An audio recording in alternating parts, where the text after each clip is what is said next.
appeals to racial, sexual, and religious chauvinism, to rabid nationalist fervor, are beginning not to work. Business of who I am and whether I'm good or bad or achieving or not, all that's learned along the way. Just a ride.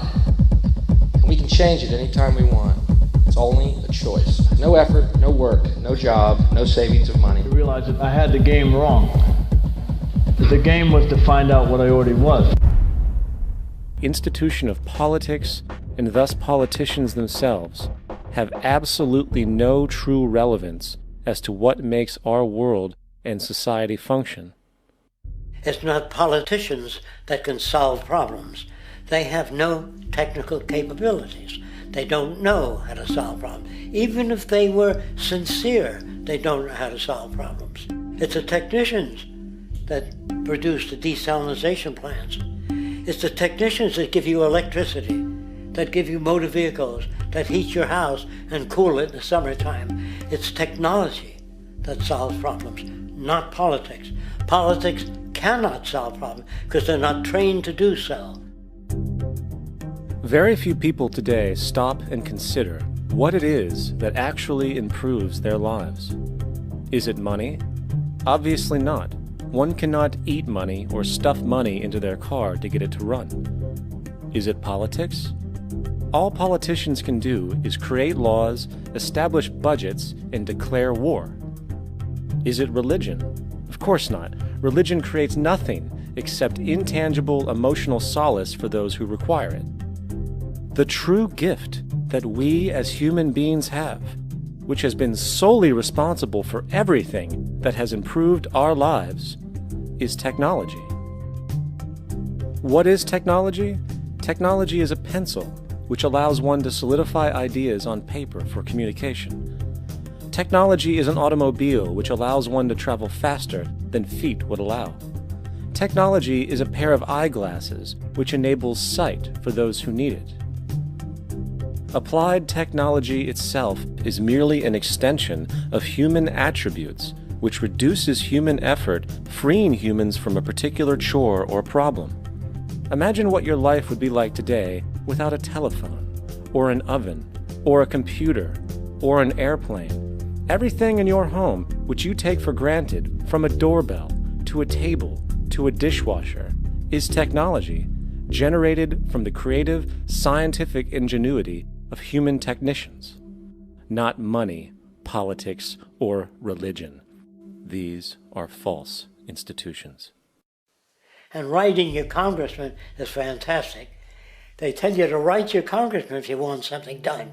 The men in Washington should be at the forefront of technology, the forefront of human studies, the forefront of crime, all the factors that shape human behavior. You don't have to write your congressman. What kind of people are they that are appointed to do that job? The future will have great difficulty. And the question that's raised by politicians is, how much will a project cost? The question is not, how much will it cost? Do we have the resources? And we have the resources today to house everyone, build hospitals all over the world, build schools all over the world, the finest equipment and labs for teaching and doing medical research. So you see, we have all that, but we're in a monetary system. And in a monetary system, there's profit. And what is the fundamental mechanism that drives the profit system besides self-interest? What is it exactly that maintains that competitive edge at its core? Is it high efficiency and sustainability? No, that isn't part of their design. Nothing produced in our profit-based society is even remotely sustainable or efficient. If it was, there wouldn't be a multi-million-dollar-a-year service industry for automobiles, nor would the average lifespan for most electronics be less than 3 months before they're obsolete. Is it abundance? Absolutely not. Abundance, as based on the laws of supply and demand, is actually a negative thing. If a diamond company finds 10 times the usual amount of diamonds during their mining, it means the supply of diamonds has increased, which means the cost and profit per diamond drops.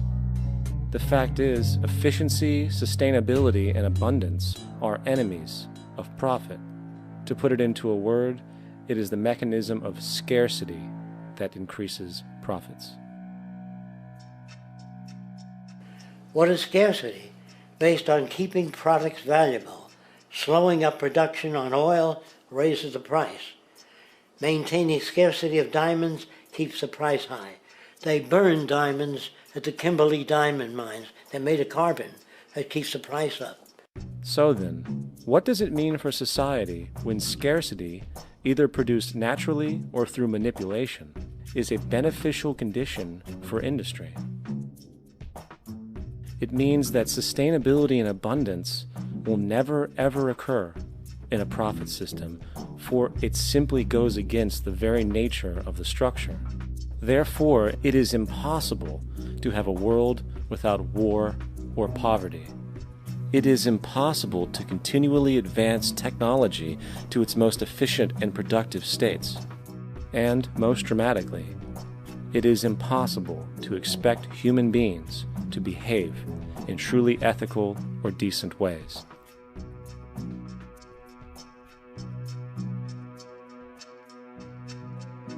People use the word instinct because they can't account for the behavior. They sit back and they evaluate with their lack of knowledge, and they say things like, humans are built a certain way, greed is a natural thing, as though they've worked for years on it, and it's no more natural than wearing clothing. What we want to do is to eliminate the causes of the problems, eliminate the processes that produce greed and bigotry and prejudice and people taking advantage of one another and elitism, eliminating the need for prisons and welfare.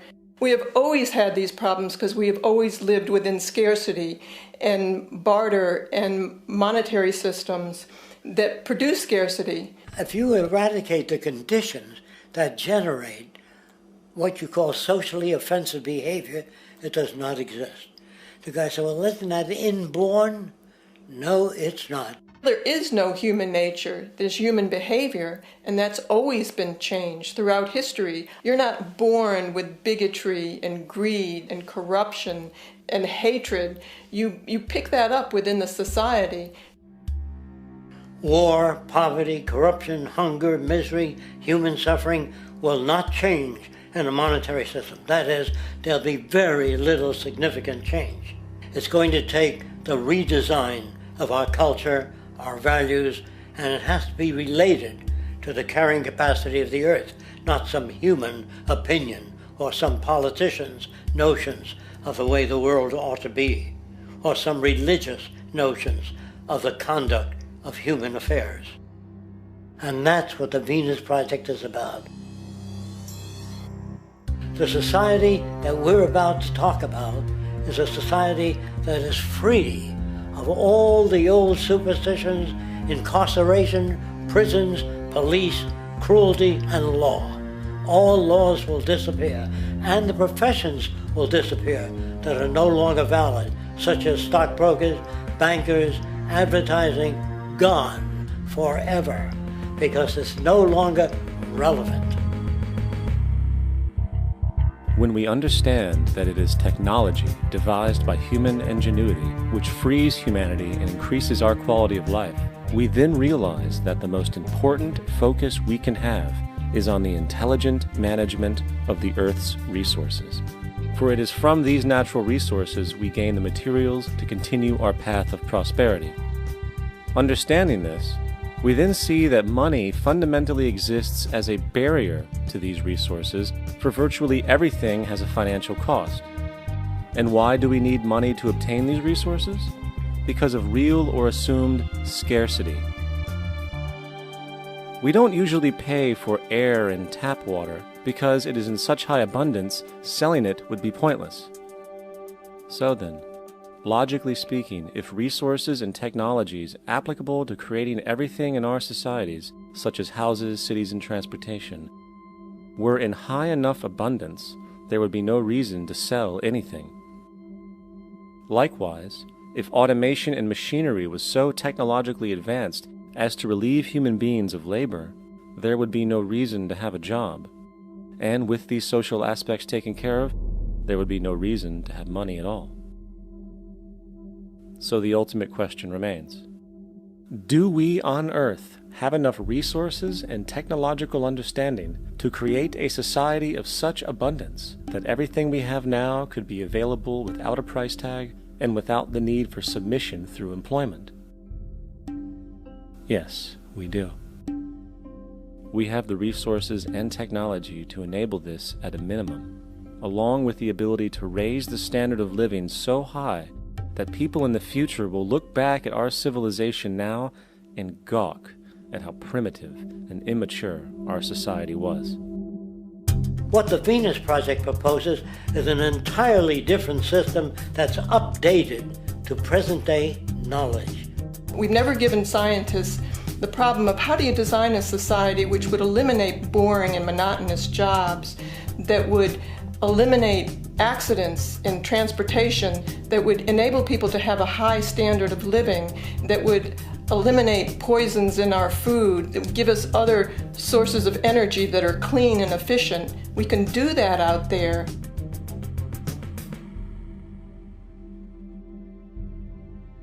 The major difference between a resource-based economy and a monetary system is that a resource-based economy is really concerned with people and their well-being, where a monetary system has become so distorted that the concerns of the people are really secondary, if they're there at all. The products that are turned out are for how much money you can get. If there is a problem in society and you can't earn money from solving that problem, then it won't be done. The resource-based economy is really not close to anything that's been tried. And with all our technology today, we can create abundance. It could be used to improve everyone's lifestyle. Abundance all over the world if we use our technology wisely and maintain the environment. It's a very different system, and it's very hard to talk about because the public is not that well enough informed as to the state of technology.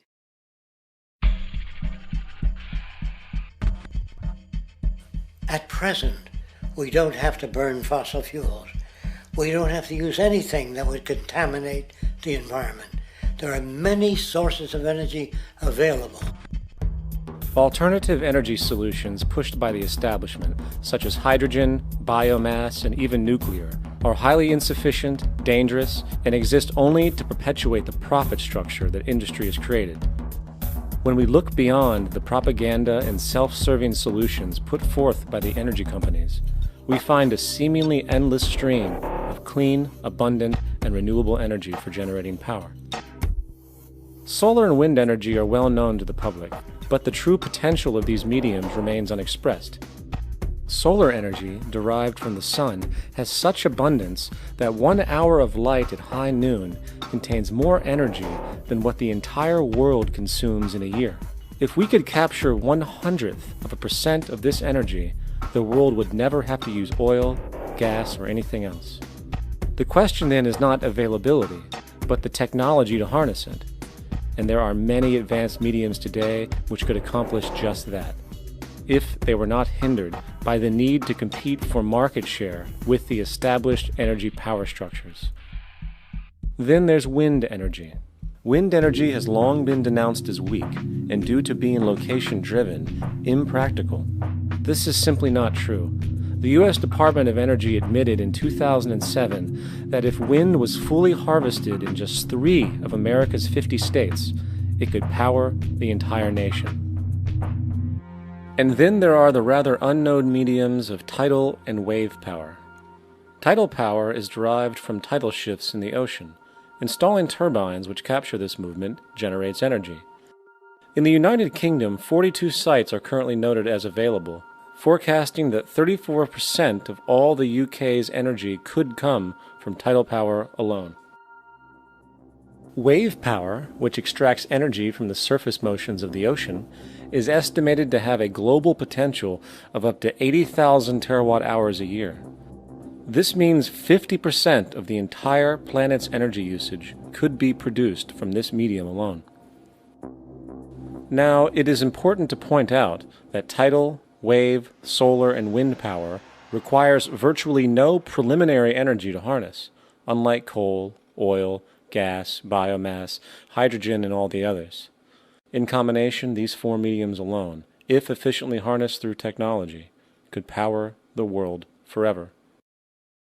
That being said, there happens to be another form of clean, renewable energy which trumps them all: geothermal power.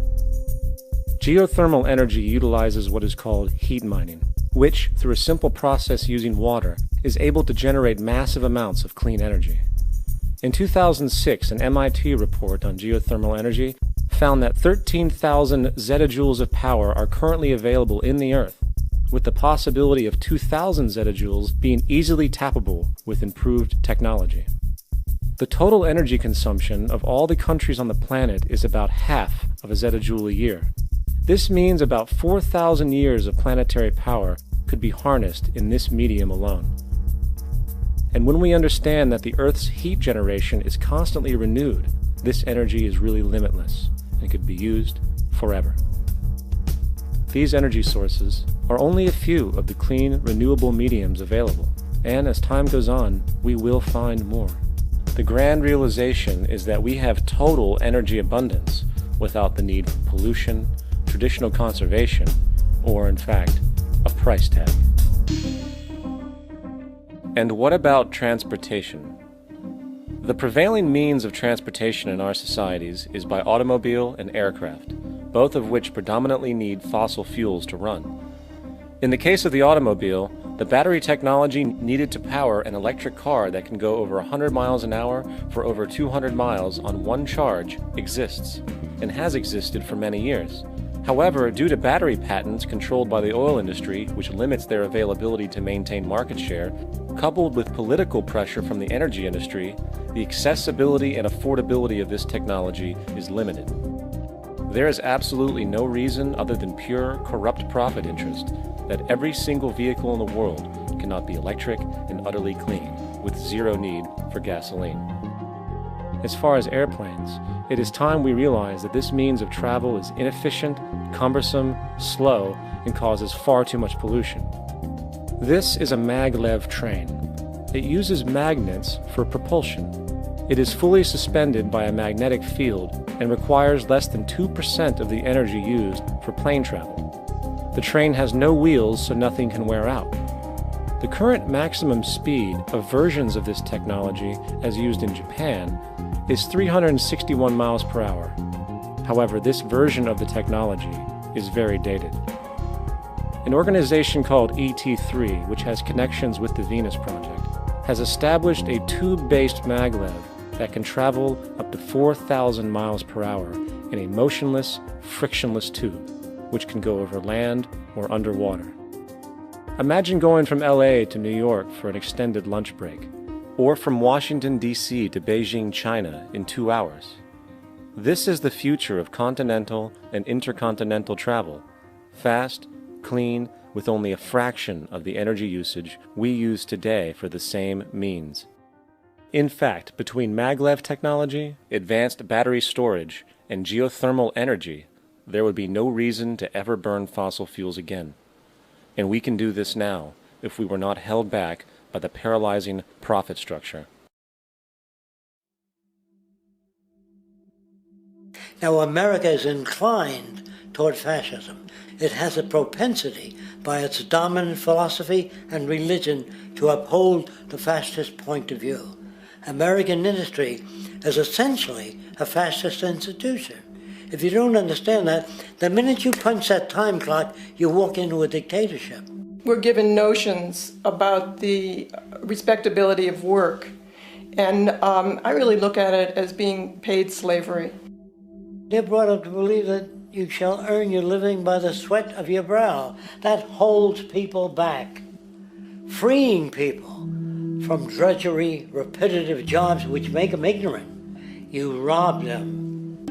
In our society, that is a resource-based economy, machines free people. You see, we can't imagine that because we've never known that kind of world. If we look back at history, we see a very clear pattern of machine automation slowly replacing human labor. From the disappearance of the elevator man, to the near full automation of an automobile production plant, the fact is, as technology grows, the need for humans in the workforce will continually be diminished. This creates a serious clash, which proves the falseness of the monetary-based labor system. For human employment is in direct competition with technological development. Therefore, given the fundamental priority of profit by industry, people through time will be continually laid off and replaced by machine. When industry takes on a machine, instead of shortening the workday, they downsize. You lose your job. So you have a right to fear machines. In a high-technology, resource-based economy, it is conservative to say that about 90% of all current occupations could be phased out by machines, freeing humans to live their life without servitude, for this is the point of technology itself. And through time, with nanotechnology and other highly advanced forms of science, it is not far-fetched to see how even complex medical procedures could be performed by machines as well, and based on the pattern, with much higher success rates than humans get today. The path is clear, but our monetary-based structure, which requires labor for income, blocks this progress, for humans need jobs in order to survive. The bottom line is that this system must go, or we will never be free, and technology will be constantly paralyzed. We have machines that clean out sewers. It frees a human being from doing that. So look at machines as extensions of human performance. Furthermore, many occupations today will have simply no basis to exist in a resource-based economy, such as anything associated with the management of money, advertising, along with the legal system itself. For without money, a great majority of the crimes that are committed today would never occur. Virtually all forms of crime are a consequence of the monetary system, either directly or by neuroses inflicted through financial deprivation. Therefore, laws themselves could eventually become extinct. Instead of putting up a sign, drive carefully, slippery when wet, put abrasive in the highway so it's not slippery when wet. And if a person gets in a car they're drunk and the car oscillates a great deal, there's a little pendulum that swings up and back, and that'll pull the car over to the side. Not a law solution. Put sonar and radar in automobiles so they can't hit one another. Man-made laws are attempts to deal with occurring problems, and not knowing how to solve them, they make a law. In the United States, the most privatized, capitalist country on the planet, it should come as no surprise that it also has the largest prison population in the world, growing every year. Statistically, most of these people are uneducated and come from poor, deprived societies. And, contrary to propaganda, it is this environmental conditioning which lures them into criminal and violent behavior. However, society looks the other way in regard to this point. The legal and prison systems are just more examples of how our society avoids examining the root causes of behavior. Billions are spent each year on prisons and police, while only a fraction is spent on programs for poverty, which is one of the most fundamental variables responsible for crime to begin with. And as long as we have an economic system which prefers and in fact creates scarcity and deprivation, crime will never go away.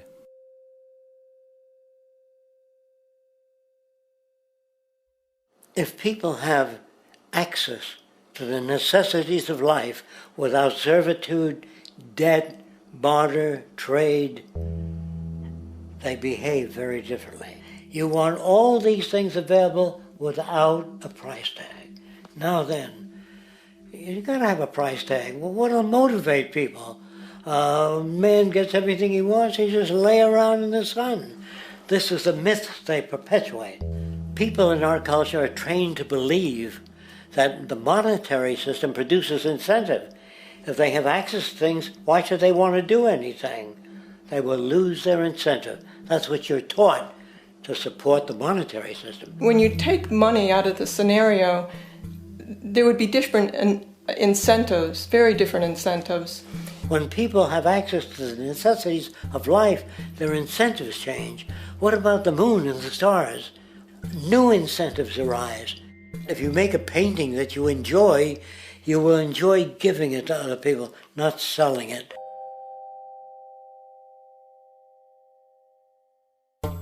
I think most of the education that I've seen today is essentially producing a person for a job. It's very specialized. They're not generalists. People don't know a lot about a lot of different subjects. I don't think you could get people to go to war if they knew a lot about a lot of things. I think education is mostly rote, and they're not taught how to solve problems. They're not given the tools emotionally or within their own field of how to do critical thinking. A resource-based economy, the education would be very different. Our society's major concern is mental development and to motivate each person to their highest potential. Because our philosophy is the smarter people are, the richer the world, because everybody becomes a contributor. The smarter your kids are, the better my life will be, because they'll be contributing more constructively to the environment and to my life, because everything that we devise within a resource-based economy would be applied to society. There would be nothing to hold it back. Patriotism, weapons, armies, navies, all that is a sign that we're not civilized yet. Kids will ask their parents, didn't you see the necessity of the machines? Dad, couldn't you see that war was inevitable when you produce scarcity? Isn't it obvious? Of course the kid will understand that you were pinheads, raised merely to serve the established institutions. We're such an abominable, sick society that we won't make the history book. They just say that large nations took land from smaller nations, used force and violence. You'll get history talked about as corrupt behavior all the way along until the beginning of the civilized world. That's when all the nations work together. World unification, working toward common good for all human beings, and without anyone being subservient to anyone else.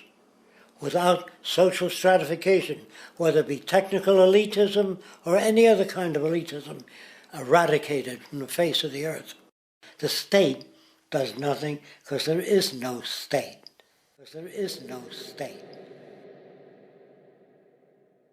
The system I advocate, a resource-based global economy, is not perfect. It's just a lot better than what we have. We can never achieve perfection.